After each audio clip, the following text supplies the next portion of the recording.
The Jaguar Vision GT SV is the ultimate expression of what a Jaguar endurance race car should be. Having played the game a lot and also looking at players' feedback from the last car, we knew exactly what we had to do to make this the perfect driving experience.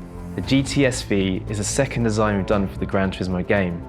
This really gave us the opportunity to go a little bit further and to turn the dials up to 11, so everything feels just that little bit more special. And when you drive the actual car in game, it's even better. When we design an SV version of a Jaguar, it's all about amplifying all its credentials. So the performance, traction, the aerodynamics, it's all the absolute extreme level of what we do at Jaguar. We once again took inspiration from our rich racing heritage, cars such as the XJR14, the Race Le Mans and other famous races. Working on a car that is now in a video game and contributing to sort of a contemporary pop culture icon is a fantastic experience. For many designers, it's once in a lifetime really, so I'm really fiercely proud. I was heavily influenced by the racing C&D types of the 50s. The way all those controls are just exposed and how everything is exactly where you need it to be when you're driving.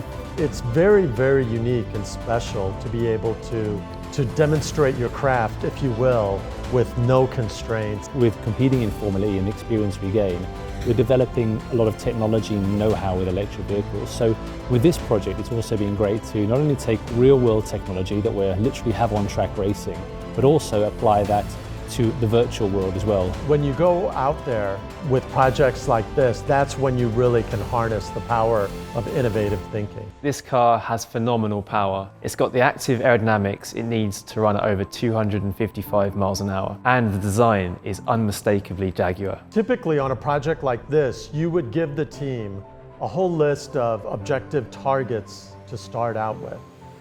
This isn't that kind of a project. This is more, I don't want to give you a target because I want you to beat any target that I could give you. We had an amazing modelling team working on this car and see this car evolve from this welded chassis to this massive milled piece of foam and then to the final details and eventually to paint when it really came to life. We knew the car was dramatic and extreme in its proportions, but nothing quite set me up or the team up for when you first saw that full-size model.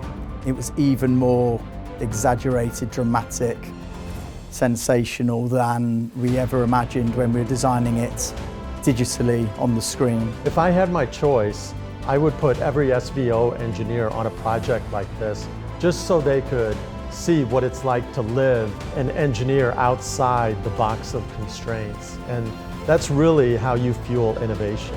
It's allowed us to think and take all our experiences of racing around the world in the heart of these world's fantastic city centres. We can think outside of the box and really apply all that know-how to create the ultimate electric racing car. 0 to 60 miles an hour in 1.65 seconds, 0 to 100 miles an hour in 2.9 seconds. When you're in a vehicle producing that much forward thrust and that much acceleration, you will have to consciously focus on breathing.